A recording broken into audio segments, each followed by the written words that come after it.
Padre Pio died on September 23, 1968, at 2:30 in the morning. But his final journey toward that moment began hours earlier, during what would be his last Mass. His body was failing, had been failing for weeks. The friars knew death was approaching. Padre Pio knew it too. Yet he insisted on celebrating Mass one final time, not from duty, not from stubbornness, but from necessity. Because for Padre Pio, life without the Eucharist was not life, and he would not leave this world without receiving what he had spent 50 years understanding in ways most people never do. During that final Mass, those present noticed something unusual. When Padre Pio consumed the host, he paused longer than normal. His eyes closed. His face showed an expression beyond description.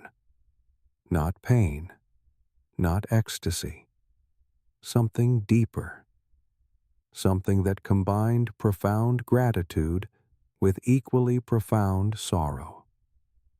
As if he was experiencing simultaneously the fullness of what the Eucharist is and the tragedy of how little most people understand it. When he finally opened his eyes, there were tears. He would die less than 12 hours later.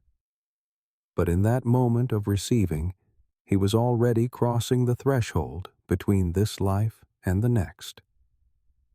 What Padre Pio understood about the Eucharist had been learned through decades of mystical experience. Every time he celebrated Mass, he saw beyond the appearances, saw the bread and wine transformed into actual body and blood, not symbolically, not metaphorically, actually, substantially, completely. This was not theological theory for him. It was witnessed reality. And that reality shaped how he approached every reception of communion, not casually, not routinely, but with the awareness that he was consuming God, taking divinity into his mortal body, uniting with the infinite in the most intimate way possible. He had taught this understanding to countless people over the years, but most struggled to grasp it. They received communion regularly, weekly, daily even, but the familiarity had bred a kind of numbness. They approached the Eucharist the way they approached any religious ritual, something done because it was prescribed, something that felt vaguely good, something that confirmed they were being properly Catholic. But the actual reality of what was happening, the staggering truth that they were consuming the body and blood of Christ, this had become background noise, acknowledged intellectually, but not felt experientially. Padre Pio knew this happened not from malice, but from limitation. Human consciousness cannot sustain constant awareness of the infinite. The mind adapts. The extraordinary becomes ordinary through repetition. People receive the Eucharist hundreds of times, and the sheer magnitude of what they are doing fades. They still believe, still accept the doctrine, but the reality no longer strikes them with force, no longer overwhelms them, no longer feels like the earth-shattering encounter it actually is. And so they receive casually what should never be received casually, approach routinely what should never be approached routinely, and consume with distraction what deserves their complete attention. What Padre Pio tried to restore was that initial awareness, that recognition of what is actually happening. He would tell people to prepare before receiving, not just avoid mortal sin, not just fast for the prescribed hour, but actually prepare their consciousness, spend time before Mass considering what they were about to do.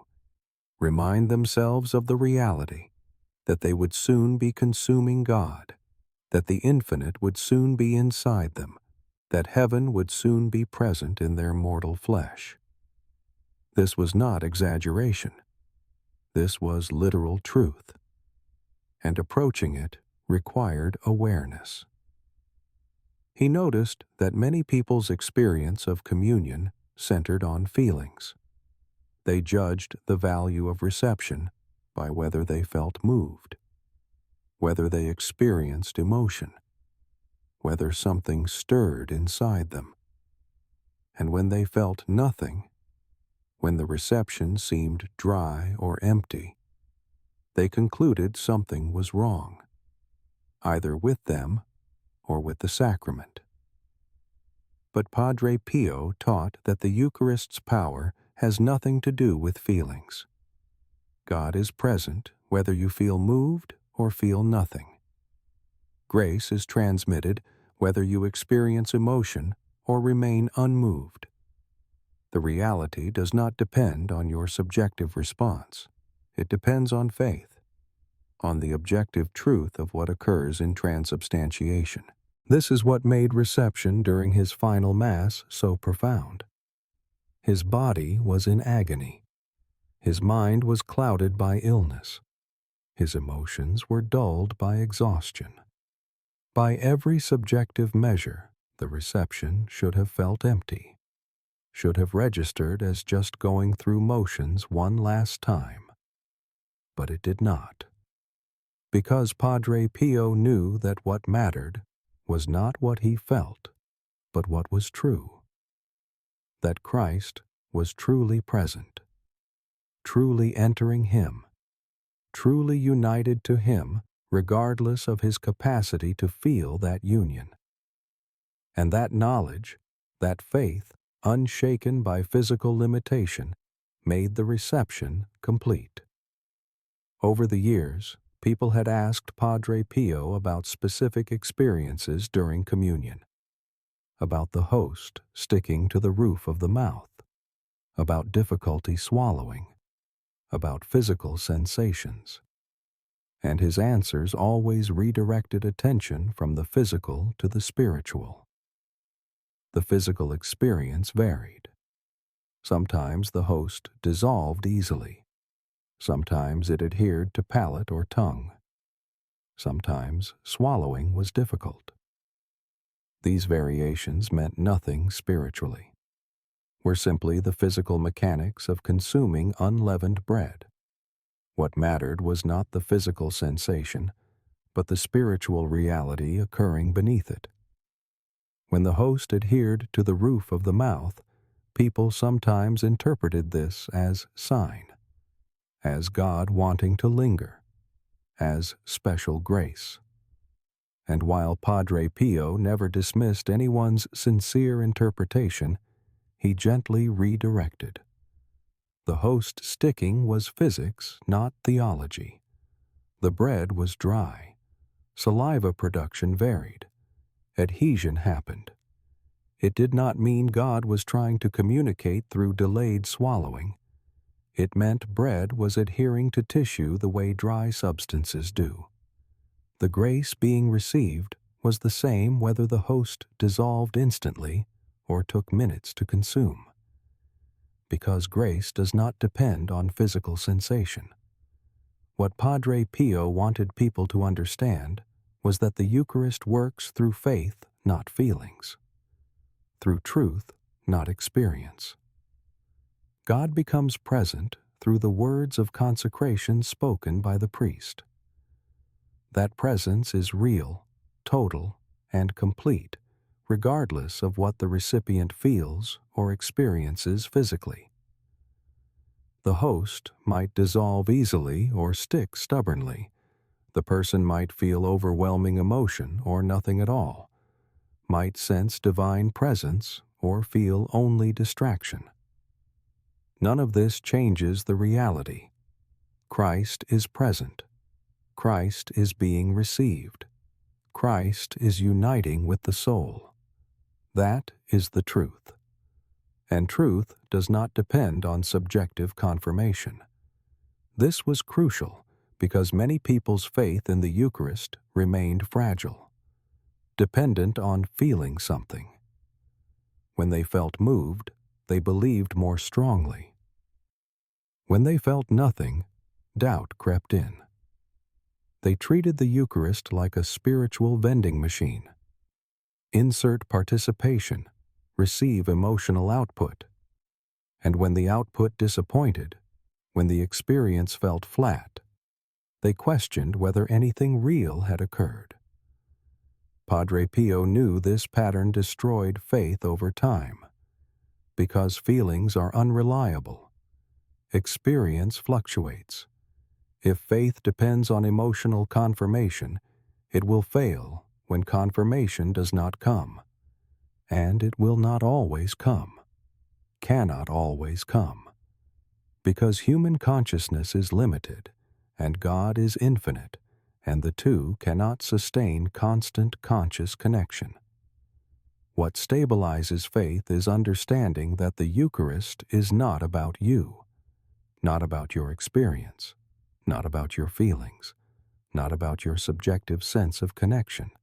It is about Christ, about His promise, about His presence, about the objective reality of transubstantiation that occurs whether you perceive it or not. This is why the Church has always taught that the Eucharist works ex opere operato, from the work having been worked. The sacrament is effective because of what it is, not because of what you feel about it. Your worthiness does not create its power. Your awareness does not determine its reality. Your experience does not validate its truth.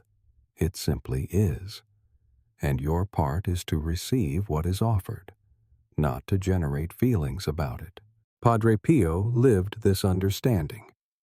There were masses where he experienced overwhelming mystical union during communion, where the barriers between earth and heaven seemed to dissolve, where time stopped and eternity invaded. These experiences were real, were genuine encounters with divine presence. But there were also masses where he felt nothing, where exhaustion or illness or simple human limitation meant the reception registered only physically. And in those moments, his faith remained unchanged, because he knew the reality did not depend on his experience of it. Christ was present whether Padre Pio felt him or not. Grace was transmitted whether consciousness registered it or not.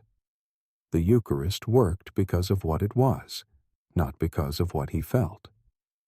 This is what he tried to teach through his final reception, his body failing, his consciousness fading, every subjective measure suggesting emptiness.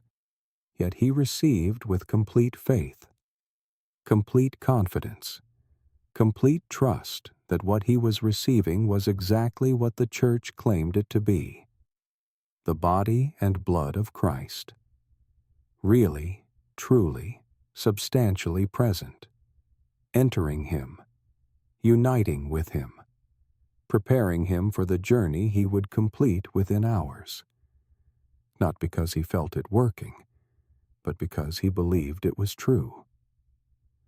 After that final Mass, Padre Pio was helped back to his cell. He would not leave it again alive. The hours between his last communion and his death were hours of progressive physical decline, but also hours of unusual peace. The friars who attended him noted that despite obvious physical suffering, he seemed at rest, settled, ready, as if the Eucharist had completed something, had given him what he needed for this final passage, not strength to resist death, but grace to embrace it, not healing of the body, but preparation of the soul. This is the Eucharistic mystery Padre Pio understood most deeply: that communion is not magic, not a guarantee of physical healing or emotional comfort or mystical experience. It is presence, God with us, Emmanuel.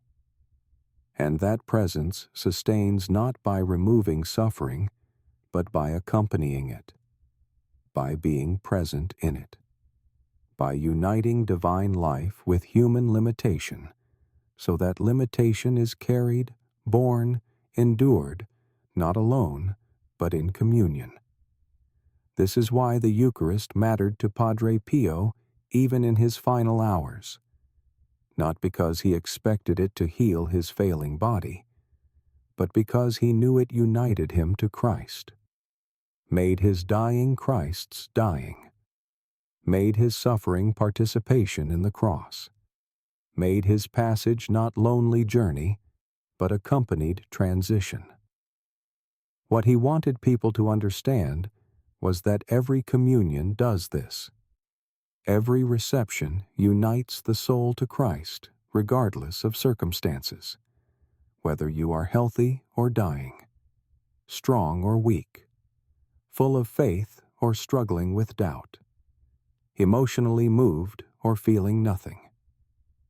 The Eucharist works, transmits grace, unites you to divine life, makes you participant in the mystery of Christ's death and resurrection, not because you deserve it, not because you feel it, but because Christ promised it, because the Church believes it, because transubstantiation makes it true.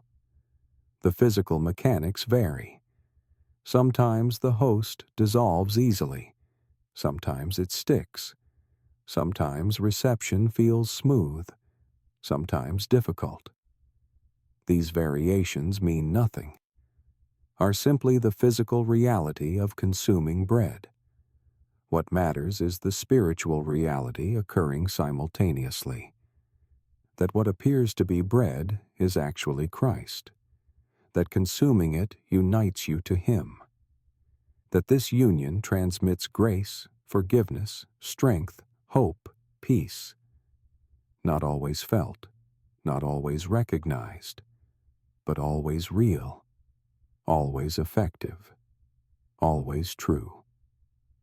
Padre Pio's death came peacefully. His final breaths were quiet, unremarkable. The kind of dying that happens in rooms everywhere. But the friars present believed they witnessed more than physical death. They believed they saw a soul already united to Christ through 50 years of daily communion, finally completing that union, crossing from participation to full possession, from faith to sight, from receiving Christ in sacrament to encountering Christ face to face. And that transition, prepared by decades of Eucharistic reception, was not rupture, but continuation, not ending, but fulfillment.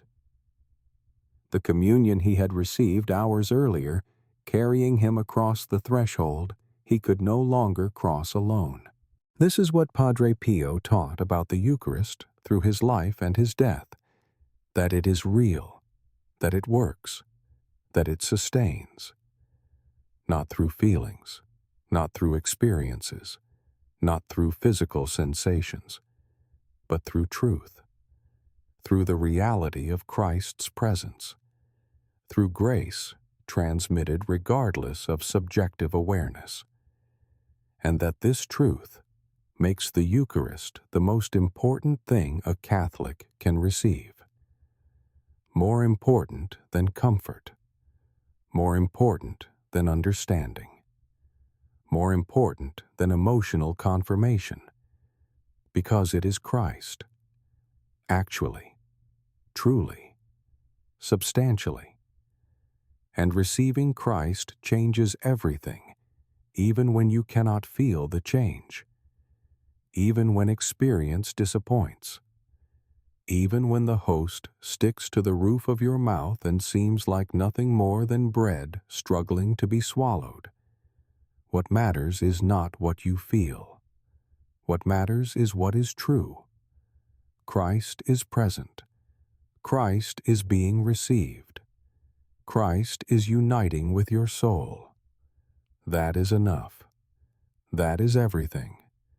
Whether you recognize it or not, whether you feel it or not, whether your experience confirms it or contradicts it, the truth remains.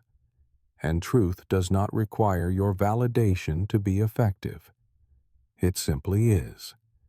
And your part is to receive, to believe, to trust that what the Church promises is real, even when subjective experience suggests otherwise.